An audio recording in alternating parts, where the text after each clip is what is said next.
معزز حاضرین، پردہ نشین خواتین اسلام، جو آیت کریمہ میں نے آپ حضرات و خواتین کے سامنے پڑھی ہے، سورۃ الحجرات کی یہ آیت نمبر 10 ہے کہ جس میں اللہ سبحانہ وتعالیٰ نے فرمایا کہ مومن آپس میں بھائی، تو لہٰذا جب بھی ان کے درمیان میں اختلاف ہو، لڑائی جھگڑا ہو، تو آپس میں اپنے بھائیوں کے درمیان صلح صفائی کرا دو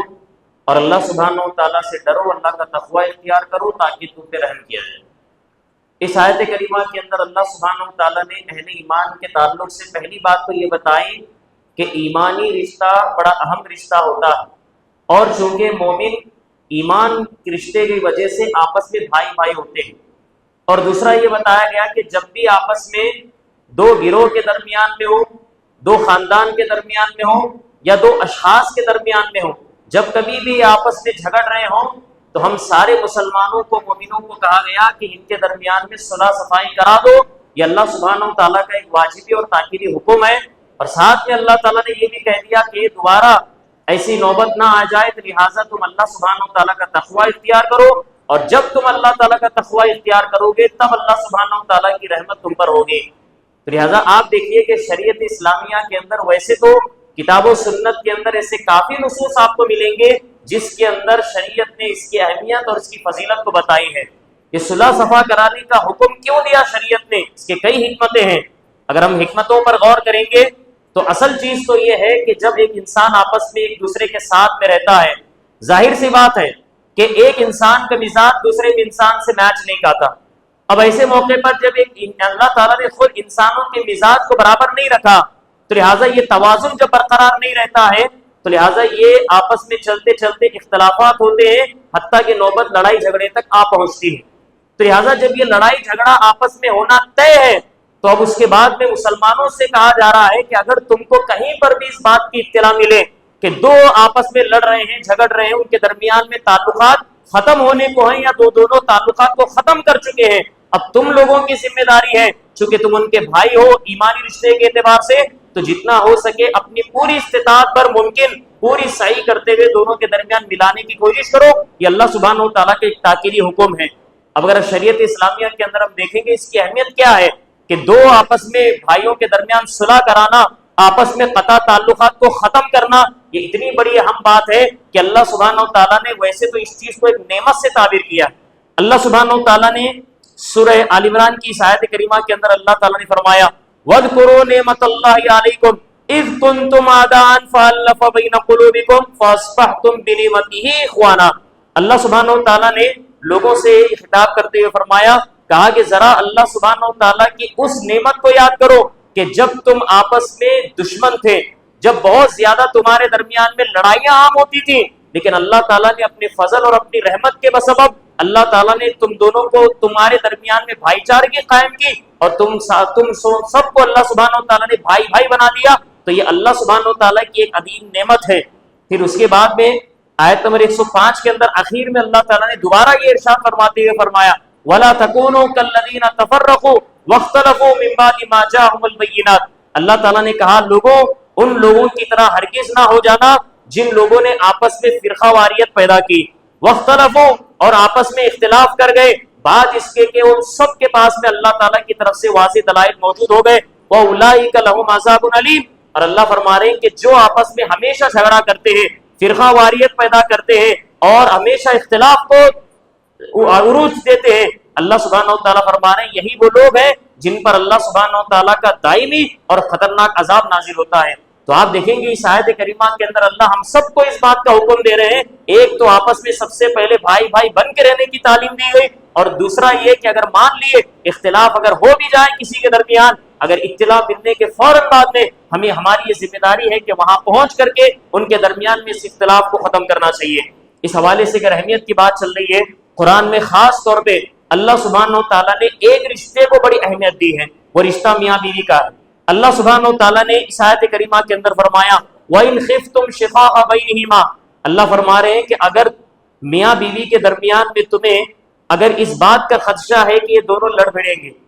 اگر تمہیں ڈر ہے کہ یہ میاں بیوی آپس میں جھگڑے میں مبتلا ہو جائیں گے، فَبَعَثُوا حَكَمًا مِّنْ أَهْلِهِ وَحَكَمًا مِّنْ أَهْلِهَا۔ اللہ فرما رہے ہیں کہ مرد کی جانب سے ایک حکم ثالث مقرر کر دو اور ایک عورت کی طرف سے بھی ایک ثالث تو مقرر کر دو. ان یریدا اصلاحا یوفق اللہ بینہما. اللہ آگے فرما رہے ہیں کہ اگر یہ دونوں صلح کی اگر امید رکھتے ہیں، ارادہ رکھتے ہیں، اللہ سبحانہ و تعالیٰ ان دونوں کو آپس میں ملا دے گا. اب آپ دیکھیں گے اس آیت کریمہ کے اندر جو اللہ فرما رہے میاں بیوی کے درمیان میں جھگڑا اگر ہو جائے اور دونوں سے اگر وہ صلح صفائی نہیں ہو پا رہی ہے تو ویسے موقع پر اللہ تعالیٰ نے ایک راستہ یہ بتایا کہ دونوں خاندانوں کی طرف سے ایک ایک ثالث یعنی تیسرے آدمی کو مقرر کرنا ضروری ہے. اور جب یہ دونوں حکم آئیں گے تو عدل و انصاف کے ساتھ میں اور صلح صفائی کی نیت کے ساتھ میں دونوں کے ملانے کی یہ کوشش کریں گے. خود اللہ فرما رہے ہیں کہ اگر یہ دونوں اگر صلح کی نیت رکھتے ہیں تو اللہ سبحانہ و تعالیٰ ان دونوں کے درمیان میں یہ اتفاق پیدا کر دے گا اور وہ آپس میں پھر سے میاں بیوی بن سکتے ہیں. امام رازی رحمہ اللہ نے اس آیت کریمہ کے تحت یہ بات لکھی ہے. اللہ تعالیٰ نے یہ کہا کہ ان دونوں کا اگر ارادہ ہے تو اللہ تعالیٰ دونوں کے درمیان میں موافقت پیدا کر دے گا. تو یہ دونوں سے مراد کون ہے؟ تو امام رازی کہتے ہیں کہ ہو سکتا ہے اس میں تقریباً یہ 4 احتمالات ہو سکتے ہیں. سب سے پہلا دیکھیے ان یریدا اصلاحا، یہ دونوں اگر اصلاح کی نیت رکھتے ہیں، صلح کی نیت رکھتے ہیں. یہ دونوں سے مراد کیا بتایا گیا معلوم؟ چونکہ اس کا سیاق بتا رہا ہے کیونکہ اللہ تعالیٰ نے حکم کا ذکر کیا ہے تو بتا رہے ہیں کہ اگر یہ دونوں حکم جو درمیان میں آ کر کے مرد اور عورت کی جانب سے ثالث بن کر مقرر ہوتے ہیں، اگر ان دونوں کی نیت دونوں کو ملانے کا ہے، اللہ فرما رہے ہیں کہ اللہ سبحانہ و تعالیٰ ان دونوں کے درمیان میں ہی، کس کے درمیان؟ حکم کے درمیان میں ہی اللہ تعالیٰ یہ موافقت پیدا کر دے گا کہ یہ صحیح اور درست طریقے سے میاں بیوی کو ملا سکتے ہیں. یہ پہلا بتایا گیا. اور دوسرا یہ بتا ان یریدا اصلاحا، مان لیے کہ یہ دونوں حکم کی اگر نیت ہے ان دونوں کو ملانے کی، اللہ فرما رہے ہیں کہ یوفق اللہ بینہما، ان دونوں کے درمیان مطلب میاں بیوی کے درمیان میں اللہ سبحانہ و تعالیٰ موافقت پیدا کر دیں گے. تو آپ اندازہ لگائیے کہ یہ حکم کی کتنی بڑی ذمہ داری ہے کہ اگر حکم کی نیت صحیح ہو تبھی اللہ سبحانہ و تعالیٰ اس رشتے کو باقی رکھتا ہے. لیکن درمیان میں جو حکم ہوتے ہیں وہ اگر ذاتیات پر اتر آئے، اگر دنیاوی مفادات کے تحت اگر وہ صحیح سے انصاف کے ذریعے سے فیصلہ نہیں کریں گے تو رشتہ کبھی بن نہیں پاتا. اور تیسرا یہ احتمال بتایا امام رازی نے، کہتے ہیں کہ یہاں ان یریدا اصلاحا کے معنی کہ یہ دونوں مطلب میاں بیوی آپس میں اگر صلح کی امید رکھتے ہیں، ارادہ رکھتے ہیں تو اللہ سبحانہ و تعالیٰ ان دونوں حکم کے درمیان میں یہ توفیق پیدا کر دے گا کہ وہ درست طریقے سے ان کا یہ فیصلہ کر سکتے ہیں. اور چوتھے نمبر پہ آتا ہے کہ ان یریدا اصلاحا، یہ میاں بیوی دونوں آپس میں صلح کا ارادہ کرتے ہیں، یوفق اللہ بینہما، ان دونوں کے درمیان میں اللہ سبحانہ و تعالیٰ موافقت پیدا کر دیتا ہے. تو خلاصہ یہ ہے، امام رازی کہتے ہیں یہ چاروں احتمالات اس آیت کریمہ کے تحت ہو سکتے ہیں اور چاروں کے چاروں اس کے اندر شامل ہے. تو خلاصہ یہ نکلا کہ سب سے پہلے اگر رشتہ باقی رکھنا ہے میاں بیوی کو تو دونوں کے درمیان میں اتفاق ہونا چاہیے کہ ہم کو رشتہ باقی رکھنا ہے. اگر یہ نیت ہو تو اللہ تعالیٰ ہر دونوں کو، حکم کو بھی اور ان میاں بیوی کو بھی اللہ سبحانہ و تعالیٰ توفیق دیں گا اس بات کی کہ وہ آپس میں ایک دوسرے کے ساتھ صلح صفائی کر کے رشتے کو باقی رکھ سکے. تو یہ اہمیت آپ دیکھیے. اس حوالے سے خاتون کے تعلق سے اللہ تعالیٰ نے ایک آیت کریمہ کے اندر کہا کہ وَإِنِ امْرَأَةٌ خَافَتْ مِنْ بَالِهَا نُشُوزًا أَوْ إِعْرَاضًا، اللہ فرما رہے ہیں کہ ہو سکتا ہے کوئی شوہر برا ہو سکتا ہے کہ شوہر نے اس کے ساتھ ناانصافی کری ہو، کوئی ظلم کا معاملہ کیا ہو بشر ہونے کے ناطے. اب اللہ فرما رہے ہیں کہ اگر کوئی عورت اپنے شوہر سے بدسلوکی یا بے رخی کا اگر اسے اندیشہ ہو، لیکن اس اندیشے کے بعد بھی اللہ فرما رہے فلا جناح علیہما ان یصلحا بینہما صلحا، اللہ فرما رہے اس کے بعد بھی ان دونوں پر کوئی حرج نہیں ہوگا کہ یہ آپس میں رشتے کی اہمیت کو سمجھتے ہوئے رشتے کو باقی رکھیں، قائم رکھیں. اگر آگے اللہ فرما رہے والصلح خیر، اللہ کہہ رہے کہ یہ جو صلح صفائی ہوتی ہے یہ خیر کا معاملہ ہوتا ہے. تو آپ دیکھیے اللہ سبحانہ و تعالیٰ نے صلح صفائی کو یہ بہتر قرار دیا ہے بجائے اس کے کہ آپس میں دونوں کا رشتہ ختم ہو جائے. لہٰذا یہ کوشش آخری حد تک میاں بیوی کو کرنی چاہیے، حکم کو بھی آخری محنت کرنی چاہیے تاکہ رشتہ ٹوٹنے سے بچ جائے اور کسی طریقے سے آپس میں میاں بیوی باقی رہیں. اب آتے ہیں ذرا فضائل پر. ایک آدمی اگر اپنے دونوں بھائی کے درمیان میں اگر صلح کا اگر معاملہ کرتا ہے تو شریعت نے اس کے فضائل کے طور پہ کیا ذکر کیے ہیں. سلسلۃ الاحادیث الصحیحہ کی یہ صحیح روایت ہے کہ جس میں نبی علیہ الصلوۃ والسلام نے فرمایا ما عمل ابن آدم شیئا افضل من الصلاۃ وصلاح ذات البین وخلق حسن. نبی علیہ الصلوۃ والسلام نے کہا کہ ابن آدم نے یہ 3 چیزوں سے بڑا عمل کوئی نہیں کیا،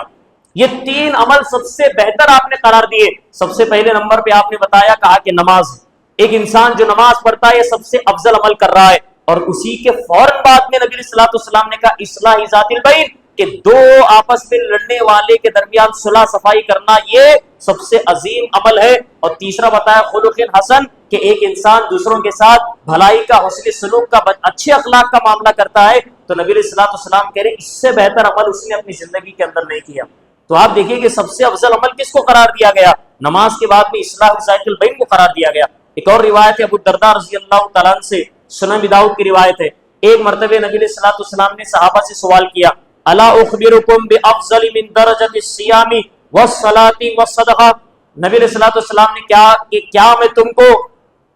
نماز، روزہ اور صدقے سے بھی بڑھ کر افضل عمل کے بارے میں نہ بتاؤں؟ تو سارے صحابہ کرام نے فرمایا بلا اے نبی صلی اللہ علیہ وسلم، کیوں نہیں، وہ عمل جو ہے وہ بتائیے۔ تو پیارے نبی علیہ الصلوۃ والسلام نے پہلے فرمایا اصلاح ذات البین، آپ نے کہا کہ یہ جو آپس میں صلح صفائی کرانا یہ نماز، روزہ اور صدقے سے زیادہ افضل ہے۔ وہ فساد ذات البین الحالقہ، اور آپ نے کہا کہ دو کے درمیان میں اگر کوئی اختلاف پیدا کرتا ہے، جھگڑا پیدا کرتا ہے، یہ مونڈنے والی چیز ہے۔ اور دوسری روایت کے اندر نبی صلی اللہ علیہ وسلم نے بتایا، کہا کہ میں یہ نہیں کہتا کہ یہ موڑنے والی چیز مطلب بالوں کو موڑنے والی ہے، بلکہ یہ دین کو خراب کرنے والی اور دین کو موڑنے والی چیز ہے۔ سمجھ لیجئے کہ اگر ایک آدمی کسی دو کے درمیان میں جان بوجھ کے جھگڑا لگاتا ہے، دونوں کے درمیان کے رشتے کو ختم کرتا ہے، تو نبی علیہ الصلوۃ والسلام اشارہ دے رہے ہیں کہ یہ چیز اس کے دین کو خراب کر کے رکھ دے گی، اور دین کے سلسلے میں یہ انسان بالکل مسکین اور بیچارہ اور لاچار ہو جائے گا۔ تو لہٰذا انسان کو اگر اپنے دین کو بچانا ہے اور سب سے زیادہ افضل عمل کرنا ہے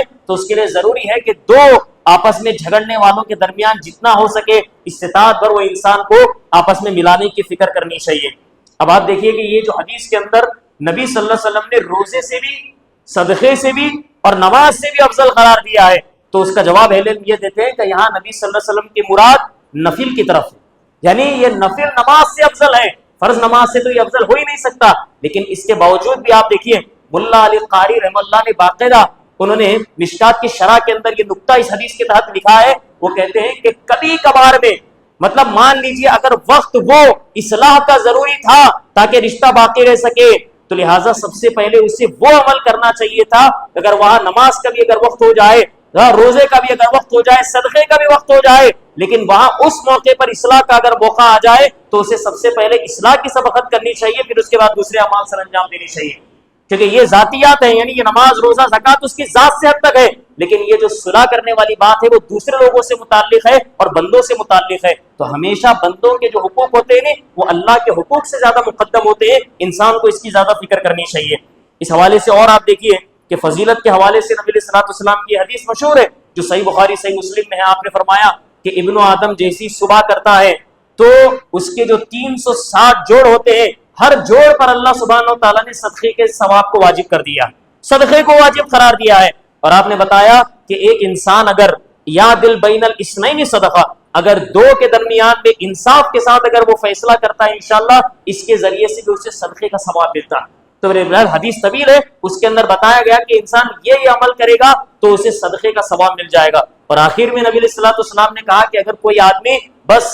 چاش کی 2 رکعت نماز اگر پڑھتا ہے تو یہ 360 جوڑے کا صدقہ انشاءاللہ اس کے ذریعے سے ادا ہو جائے گا۔ تو خلاصہ یہ ہے کہ ایک انسان کو ہمیشہ کوشش کرنی چاہیے، ذاتیات سے زیادہ لوگوں کی فکر بھی انسان کو کرنی چاہیے کہ اگر کہیں پر جھگڑا ہو رہا ہے وہ جھگڑے کو قابو میں رکھتے ہوئے جھگڑے کو ختم کرنے کی ایک انسان کو کوشش کرنی چاہیے تاکہ اللہ تعالیٰ کے پاس اسے صدقے کا ثواب مل سکے۔ اسی طریقے سے قرآن کی ایک اور آیت میں، سورہ نساء کی آیت میں، اللہ سبحانہ و تعالیٰ نے تو بہرحال اجر عظیم کا وعدہ کیا ہے اس انسان پر۔ اللہ فرماتے ہیں لا خیر فی کثیر من نجواہم الا من امر بصدقۃ او معروف او اصلاح بین الناس۔ اللہ فرماتے ہیں کہ سرگوشی میں، کسی بھی سرگوشی میں خیر نہیں ہے سوائے اگر کوئی آدمی یہ 3 چیزوں میں سرگوشی کرتا ہے تو درست ہے، جائز ہے۔ اس میں سے پہلے بتایا کہ کوئی آدمی صدقے کا حکم دیتا ہے یا کوئی آدمی بھلائی کا معاملہ کرتا ہے۔ تیسرا بتایا لوگوں کے درمیان صلح صفائی کرنے والے انسان کے بارے میں بتایا اللہ سبحانہ و تعالیٰ نے کہ یہ سرگوشی کرتا ہے تو بہتر سرگوشی ہے، سبحان اللہ۔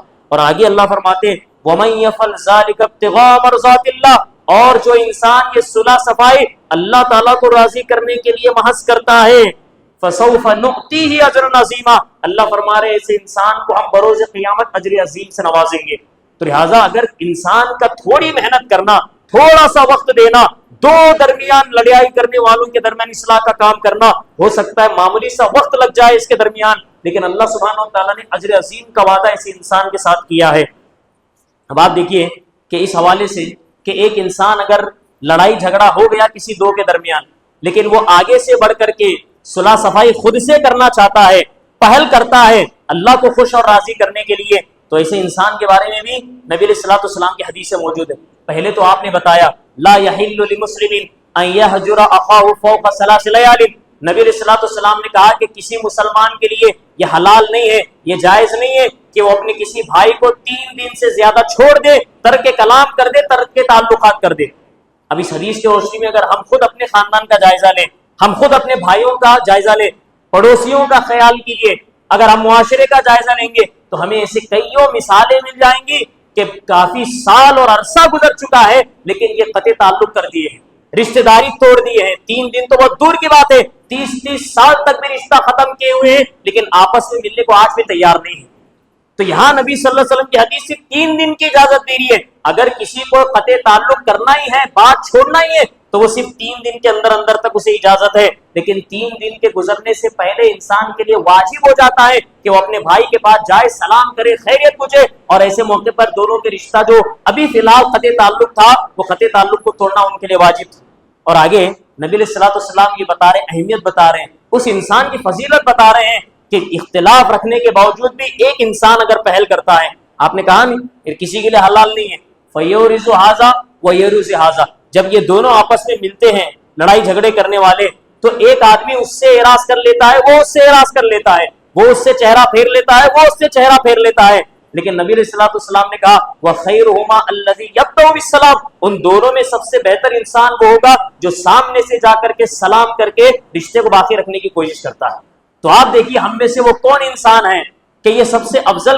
عمل کرے اور اللہ سبحانہ و تعالیٰ کے نزدیک سب سے اچھا انسان قرار پائے۔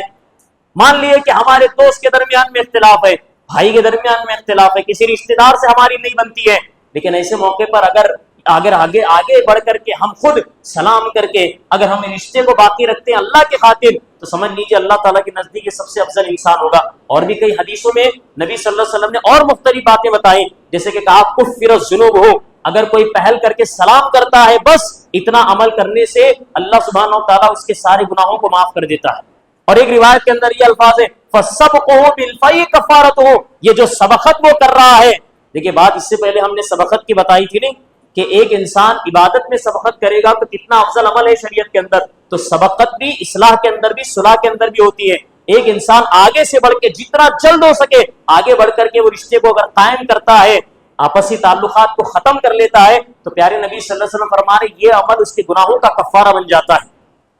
اور ایک فضیلت تو نبی علیہ الصلوۃ والسلام نے سنن ابی داؤد کی روایت میں یہ بھی بتایا آپ نے انا زعیم ببیت فی،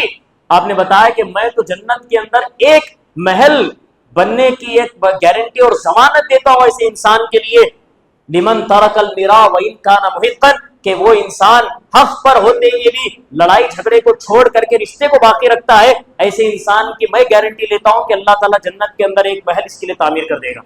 تو آپ دیکھیے کہ اگر یہ عمل ہم کریں گے تو صرف جنت کی بشارت نہیں ہے بلکہ جنت کے اندر ایک محل کی بھی تعمیر کی بشارت پیارے نبی صلی اللہ علیہ وسلم فرما رہے ہیں۔ آپ اگر دیکھیں گے کہ بھی معاشرتی اعتبار سے کہاں کہاں ہمیں صلح صفائی کرنے کی نوبت پڑتی ہے، تو اس میں سب سے پہلے بتایا گیا کہ مان لیے کہ 2 افراد بھی ہو سکتے ہیں، 2 اشخاص بھی ہو سکتے ہیں اور 2 گروہ بھی ہو سکتے ہیں۔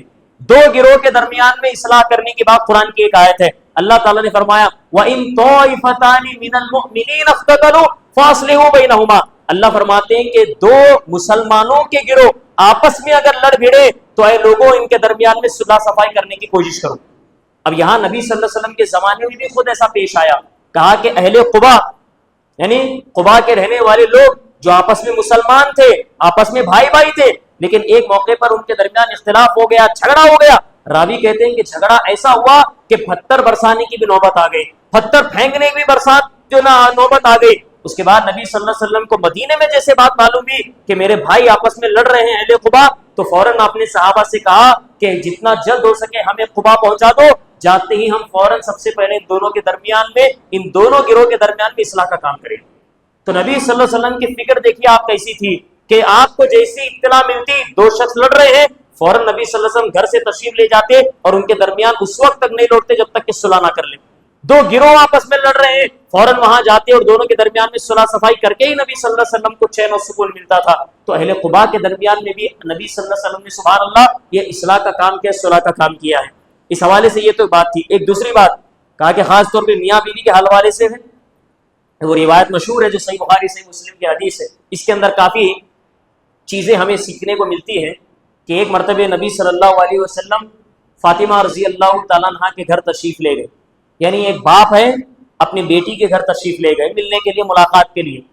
تو کیا دیکھتے ہیں کہ وہاں نبی صلی اللہ علیہ وسلم کے داماد موجود نہیں ہیں، چچزاد موجود علی رضی اللہ تعالیٰ نہیں ہیں. سوال بس اتنا کیا، کہا کہ علی کہاں ہیں؟ تو فاطمہ رضی اللہ تعالیٰ عنہ نے دیکھیے بس اتنا کہا کہ ان کے اور میرے درمیان میں کچھ ہو گیا ہے.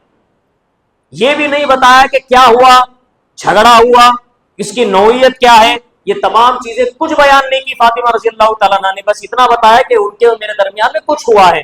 تو کچھ ہونے کی وجہ سے گھر چھوڑ کر کے چلے گئے ہیں. تو اس کے بعد میں نبی صلی اللہ علیہ وسلم نے فوراً دیکھا، کہا کہ یہ تو بات اچھی نہیں ہے کہ میاں بیوی آپس میں اسے ترک تعلق کر لیں اور جو نا داماد اپنے گھر کو چھوڑ کر کے چلا جائے. یہ نامناسب حرکت ہے، نامناسب بات لگ رہی تھی. تو پیارے نبی صلی اللہ علیہ وسلم نے صحابہ کرام سے کہا دیکھو جاؤ علی کہاں ہیں. تو صحابہ کرام آئے، تلاش کیے تو کیا دیکھتے ہیں کہ مسجد نبوی کے اندر علی رضی اللہ تعالیٰ موجود. علی رضی اللہ تعالیٰ مسجد نبوی کے اندر لیٹے ہوئے آرام کر رہے ہیں. تو جیسی خبر ملی نبی صلی اللہ علیہ وسلم کو کہ علی رضی اللہ تعالیٰ تو مسجد کے اندر آرام فرما رہے ہیں. تو پیارے نبی صلی اللہ علیہ وسلم فوراً از خود وہاں گھر سے فوراً نکل کر کے آپ مسجد تشریف لائے، علی رضی اللہ تعالیٰ کے پاس آئے اور آ کر کے کیا دیکھتے ہیں کہ ان کی چادر ایک تھی جو وہ اوڑے ہوئے تھے، وہ چادر مٹی سے لگ رہی تھی. تو نبی علیہ الصلوۃ والسلام نے ان کو اپنے ہاتھوں سے اٹھایا، وہ چادر ہٹائی اور چونکہ مٹی پر سوئے تھے، مٹی لگی ہوئی تھی اور مٹی نبی صلی اللہ علیہ وسلم جو اپنے ہاتھوں سے ہٹاتے ہوئے صاف کرتے ہوئے آپ کہہ رہے تھے قم یا ابا تراب، قم یا ابا تراب. نبی علیہ الصلوۃ والسلام ان کی کنیت اسی موقع پہ رکھ دیے، کہا کہ مٹی والے اڑ جا، مٹی والے اڑ جا. تو آپ دیکھیے کہ اس روایت کے اندر بھی خود جو یہ بات بتائی جاتی ہے یہ بڑی اہم ذمہ داری ہے. آپ سوچ کر دیکھیے کہ ایک اگر لڑکی کا کوئی باپ ہے، کیا یہ کردار آج ادا کر رہا ہے؟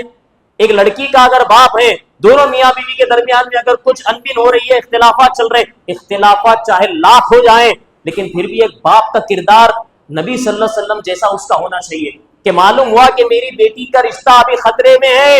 آج ایسے کئی سارے باپ آپ کو ملیں گے، ان کی بیٹی کی بھی ان کو فکر نہیں، بیٹی کی رشتے کی بھی فکر نہیں ہے. صرف معاملہ جو نا انا کا آ جاتا ہے، صرف معاملہ اپنی ذاتیات تک آتا ہے، دنیاوی کوئی مفاد ہوتا ہے، اس موقع پر آ کر کے وہ رشتے کو بچانا ہی نہیں چاہتا. آج ایک باپ یا نبی صلی اللہ علیہ وسلم نے دیکھا، کہا کہ تھوڑی دیر کی یہ جدائی میاں بیوی کے درمیان اچھی نہیں ہے. نبی صلی اللہ علیہ وسلم از خود ایک پیغمبر ہو کر کے اپنے داماد کے پاس جا کر کے عزت و احترام کے ساتھ داماد کو گھر جانے کی تعلیم دیتے ہیں. تو بتائیے آج ایسا کوئی باپ آپ کو ملتا ہے کہ وہ خود جو ہے نا اپنے داماد کے گھر آ کر کے اپنے داماد کو اپنے بیوی کے اس کی بیوی کے پاس لے جانے کی کوشش کرتا ہے؟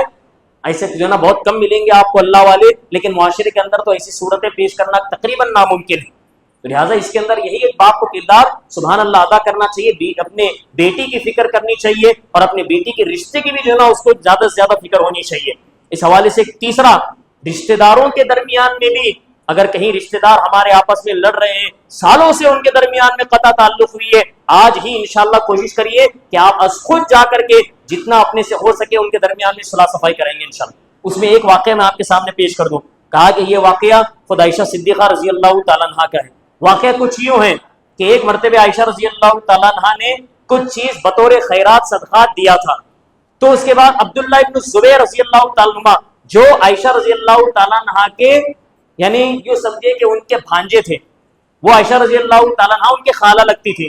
تو فوراً عبداللہ ابن زبیر رضی اللہ تعالیٰ عنہ نے یہ جواب دیا، کہا کہ عائشہ نے یعنی میری خالہ نے یہ صدقہ اور خیرات بھیجا ہے، دیا ہے،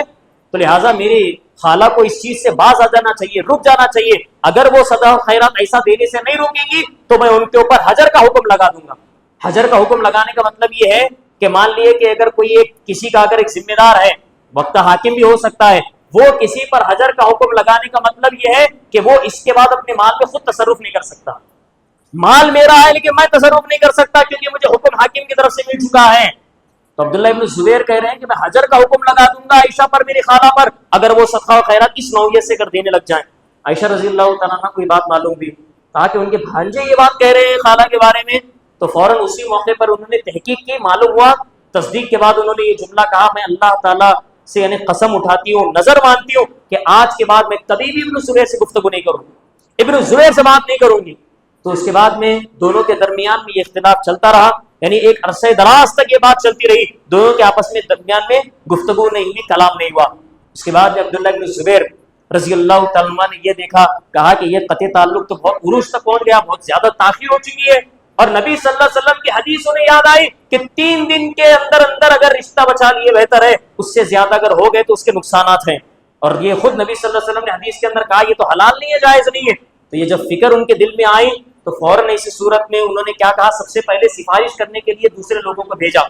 تو دوسرے لوگ عائشہ رضی اللہ تعالیٰ عنہ کے پاس گئے سفارش لے کر کے، کہا کہ بہت زیادہ آپ نے قطع تعلق کر لیا ہے، تو لہٰذا اب ہم ہماری بات رکھ لیجئے، سفارش کرنے کے لیے آئے، سفارش قبول کر کے عبداللہ بن زبیر سے بات چیت کر لیجئے، رشتہ قائم کر لیجئے۔ عائشہ رضی اللہ تعالیٰ عنہ نے کہا میں اس سلسلے میں کسی کی سفارش قبول کرنے کے لیے تیار ہوں۔ پھر اس کے بعد عبداللہ بن زبیر رضی اللہ تعالیٰ عنہ نے کیا کیا، کہا کہ 2 تابعین کو انہوں نے لیا، 2 تابعین میں سے ایک کا نام مسور ابن مخرمہ ہے اور دوسرے عبد الرحمن ابن الاسود ہے۔ ان دونوں کو کیا کہا، انہوں نے کہا کہ دیکھو اب میں تمہیں ذمہ داری دے رہا ہوں، اب تمہاری یہ ذمہ داری رہے گی کہ تم مجھے میرے خالہ کے گھر کسی بھی طریقے سے لے جاؤ اور ان کے سامنے حاضر کر دو، بس اس کے بعد میں اپنی خالہ کو منا لوں گا۔ اس کے بعد انہوں نے کیا کیا، کہا کہ ایک چادر لی، عبداللہ بن زبیر کو اس چادر کے اندر چھپا لیے اور دونوں نکل گئے عائشہ رضی اللہ تعالیٰ عنہ کے گھر۔ اجازت مانگی، ہم اندر آ سکتے ہیں؟ ہاں کہ اندر آ سکتے ہیں۔ ہم سارے اندر آ جائیں؟ ہاں کہ سارے اندر آ جائیں۔ سب سارے اندر گھر کے اندر چلے گئے، جیسی چادر ہٹائی کیا دیکھتے عبداللہ بن زبیر وہاں موجود ہیں۔ اس کے بعد میں عائشہ رضی اللہ تعالیٰ عنہ نے پہلے تو کوئی گفتگو نہیں کی، کوئی بات نہیں کی، نظر مانی ہوئی تھی، قسم کھائی ہوئی تھی، کیسے توڑیں گے؟ تو اس کے بعد میں اب دیکھیے یہ ہوتا ہے اصل میں کردار۔ فوراً عبداللہ بن زبیر رضی اللہ تعالیٰ عنہ نے اپنی خالہ کے گلے پڑ کر کے، ان سے گلے مل کر کے، ان سے چمٹ کر کے معافی مانگنے لگے، اللہ کا واسطہ دینے لگے، نبی صلی اللہ علیہ وسلم کی حدیث سنانے لگے، 3 دن سے زیادہ ہم قطع تعلق نہیں کر سکتے خالہ، تو لہٰذا یہ ہمارے لیے جائز اور درست نہیں ہے، فوراً بات کر لیجیے مجھ سے۔ تو اس کے بعد عائشہ رضی اللہ تعالیٰ عنہ کا جو دل تھا وہ تھوڑا سا نرم ہو گیا، لیکن پھر بھی ان کو اپنی قسم یاد آ رہی تھی، لوگوں سے کہہ رہے تھے میں قسم کھا لی ہوں، میں کیسے توڑ سکتی ہوں۔ تو اس کے بعد میں یہ جو 2 تابعین آئے تھے اور مجلس میں اور جو لوگ تھے وہ سارے کے سارے درخواست کرنے لگے عائشہ سے، کہا عائشہ یہ قسم پھر بھی اس کا کفارہ دیا جا سکتا ہے، لیکن یہ رشتہ کبھی جو نا اگر ٹوٹ گیا تو اچھی بات نہیں، آپس میں بات چیت کر لیجیے، رشتہ قائم کر لیجیے۔ اس کے بعد عائشہ رضی اللہ تعالیٰ عنہ نے ان سے عبداللہ بن زبیر سے گفتگو کر لی اور اپنے بھانجے کو اپنا لیا، قبول کر لیا۔ پھر آگے چل کر کے چونکہ قسم انہوں نے کھا لی تھی، توڑا کس طریقے سے، روایت کے اندر راوی کہتے ہیں تقریباً 40 غلام انہوں نے آزاد کے بطور کفارہ۔ اور اس کے بعد میں جب کبھی بھی ان کو یہ ماجرا اور یہ واقعہ یاد آتا تھا تو اتنا روتی، راوی کہتے ہیں کہ جو ان کا دوپٹہ ہوتا رونے کی وجہ سے پورا دوپٹہ رونے کی وجہ سے پوری طریقے سے آنسو سے تر ہو جاتا تھا، بھیگ جاتا تھا۔ تو عائشہ رضی اللہ تعالیٰ عنہ کو دیکھو کتنا فکر ہے، وہ ڈر رہی تھی کہ اتنا وقت گزر گیا تھا، میں میرے بھانجے سے بات نہیں کی، قطع تعلق کی، اللہ سبحانہ و تعالیٰ کے پاس اگر میری گرفت ہوئی تو میں کیا جواب دے سکتی ہوں، اللہ سبحانہ و تعالیٰ مجھے پکڑ کے پوچھے تو میں کیا جواب دوں گی۔ یہ خوف ان کے دل کے اندر ایسا ستاتا تھا، جب بھی واقعہ یاد آتا تو رو پڑتی تھی۔ تو آپ دیکھیے کہ سالوں سے ہم اپنے دوستوں سے بچھڑے ہوئے ہیں، خاندان سے بچھڑے ہوئے ہیں، ہم میاں بیوی ہے تو میاں بیوی آپس میں بچھڑے ہوئے ہیں، تو آپ سمجھ لیجئے کہ اللہ سبحانہ و تعالیٰ کا خوف ہمارے سینوں میں نہیں ہے، اللہ تعالیٰ کا خوف ہمارے دلوں میں نہیں ہے کہ اللہ تعالیٰ ہم سے یہ سوال نہیں کرے گا قطع تعلق کا۔ اور اس حوالے سے آپ دیکھیے روایت میں تو خود اس کی جو وعید بتائی گئی، وعید آپ سنیے، نبی علیہ الصلوۃ والسلام کہتے ہیں 3 دن سے زیادہ اگر کوئی آپس میں قطع تعلق کر لیتے ہیں، اللہ سبحانہ و تعالیٰ دونوں کو جنت میں ایک مقام پہ کبھی شامل نہیں کرے گا، کبھی ایک مقام پہ اللہ تعالیٰ دونوں کو نہیں رکھے گا۔ لہٰذا یہ اس کو کہتے ہیں الجزاء من جنس العمل، تم دنیا کے اندر آپس میں بھڑ گئے تھے، الگ ہو گئے تھے، اب اللہ تعالیٰ بھی تم کو جنت کے اندر کتنے بھی قریب تم کیوں نہ تھے لیکن ایک جگہ اللہ تعالیٰ تم کو قائم نہیں رکھے گا، وہ چونکہ باپ کیوں نہ ہو، چونکہ وہ بیٹا اور اولاد کیوں نہ ہو۔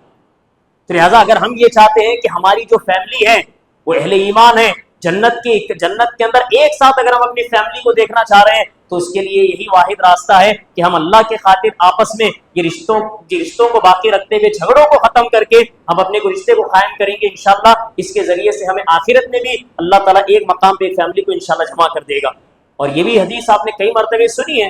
کہا کہ نبی علیہ الصلوۃ والسلام نے کہا پیر اور جمعرات کا جو دن ہوتا ہے اللہ سبحانہ و تعالیٰ جنت کے دروازے کھول دیتے ہیں، یہ جنت کے دروازے جب کھل جاتے ہیں اللہ سبحانہ و تعالیٰ ان 2 دنوں کے اندر ہر انسان کی مغفرت کرتا ہے.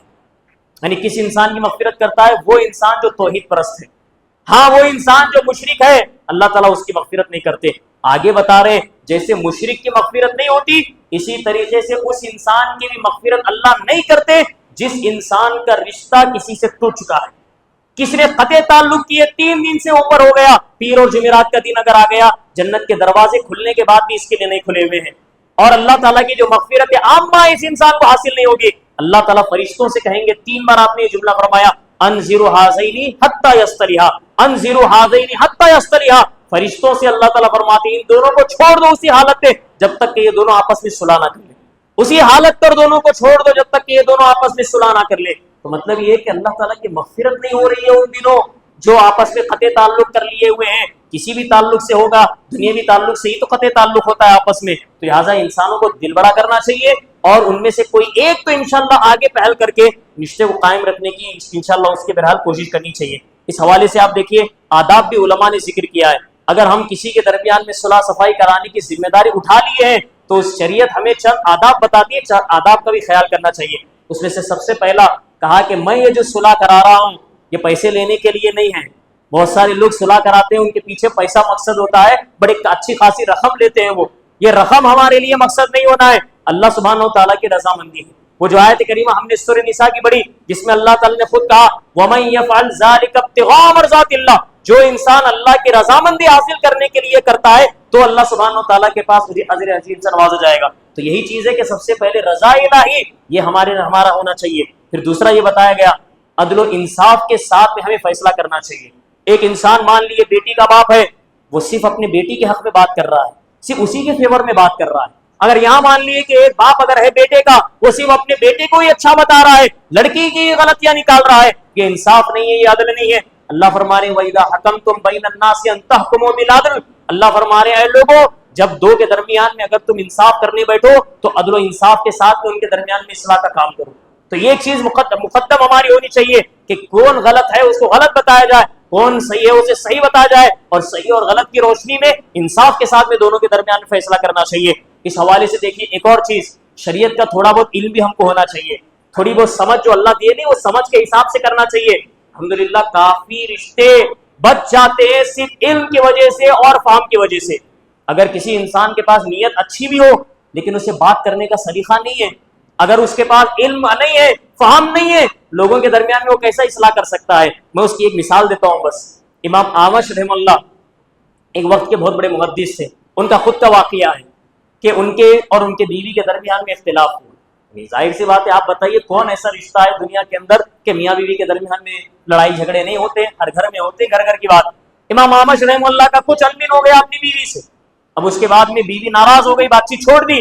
اب امام اعمش رحم اللہ نے کیا کیا, کہا کہ میں تو منانے کی کوشش کر رہا ہوں, بیوی نہیں مان رہی ہے. تو انہوں نے کیا کیا, کہا کہ اپنے شاگردوں کو لگا دیا.